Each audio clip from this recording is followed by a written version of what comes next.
한 주 기업 뉴스 리뷰 주간 기업 기상도입니다.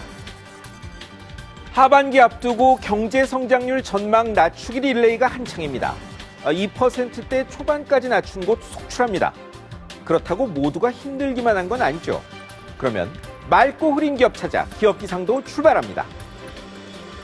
먼저 삼성전자, SK 하이닉스입니다.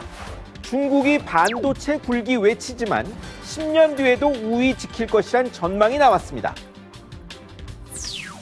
우리의 일방적 평가가 아니고요. 세계적 시장 분석기관 IT인사이트 평가입니다.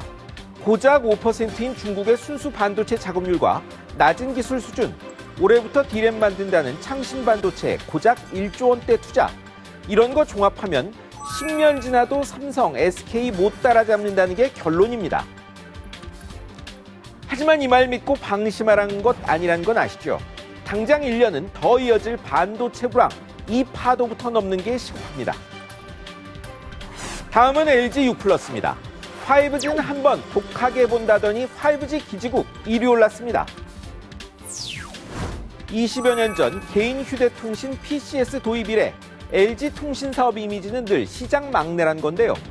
지난달 기준이긴 합니다만 5G 품질 판단 지표인 기지국 수가 1위란 통계가 나왔습니다.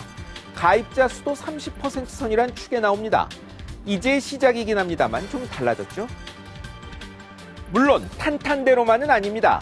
빠른 장비 전개가 미국이 거래 끊으라는 중국 화웨이 덕이라 어찌 될지 모르고 자금력도 우위가 아닙니다. 좀 더 지켜봐야 합니다. 이제 흐린 기업입니다. 먼저 효성그룹입니다. 이미 진행 중인 국세청 세무조사가 고발을 염두에 둔 범칙조사로 바뀌었습니다. 포괄적으로 조사하는 일반 조사와 달리 국세청이 2월 말 혐의 콕 집어하는 이례적 조사 시작했습니다. 몇 년 계속된 총수 일가 재판에 쓴 거액 소송비, 총수 자택 고친 돈 어찌 조달했는지 따로 보자는 건데 지난주 범칙 조사로 전환이 됐습니다. 뭔가 떳떳치 않은 것 잡아냈다는 이야기입니다. 수사 때마다 드러나는 총수 일가의 회사 돈, 회사 인력 이용, 주식회사가 지분 몇 % 가진 내 것이란 그릇된 사고 탓입니다. 이런 생각 못 고치면 결국 본인의 치명타 될 수 있습니다. 이번엔 태광그룹입니다.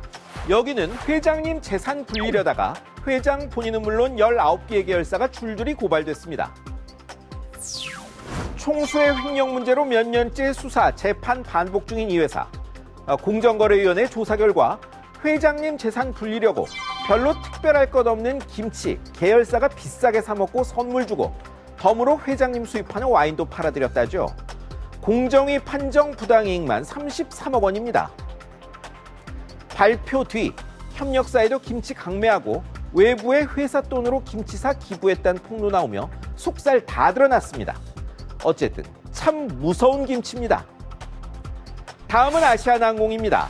이 회사가 최근 기내 면세점에서 담배 판매 재개했는데요. 그 배경이 참 안타깝습니다. 원래 이 회사는 금연 확산 이전인 1991년부터 금연 나선 금연기업 1호였습니다.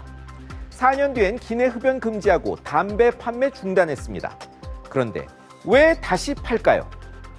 어려운 회사 사정에 조금이라도 보탬되기 위해 자존심 내린 겁니다. 이 회사 최대의 급선무는 빨리 주인 찾는 건데요. 정부와 채권단을 연내 해결해보려 하지만 유력 후보들이 발빼 사정이 녹록지 않아 보입니다. 참 안타깝습니다. 마지막은 배달앱, 배달의 민족입니다. 쿠폰 문제로 한 주 홍역 치렀습니다. 배달의 민족이 연예인, 유명 유튜버 같은 사람들한테 10,000원 할인 쿠폰을 뿌렸답니다. 한 묶음 받았다고 인증샷 올린 분도 있었는데 이게 화근이었습니다. 엄청나게 시켜먹은 VIP에게는 몇천 원 할인 쿠폰 주면서 돈 많은 유명인한테 이러는 게 맞냐는 겁니다. 폭발한 소비자 불만에 배달의 민족은 생각이 짧았다며 제공 중단했습니다. 배달 외식 산업이 급성장 중이지만 고소득층이 많이 활용하지는 않습니다. 더구나 불황입니다. 마케팅은 자유지만 할인 쿠폰에 민감한 이때 맞는 전략은 아니었던 겁니다. 주 52시간 근무제 계도 기간은 끝났고 내년 최저임금도 결정해야 합니다. 자기 주장 강요 대신 가장 민감한 이 사안들의 접점을 찾는 정부, 기업, 노동계 지혜가 필요한 때입니다. 지금까지 주간 기업 기상도였습니다.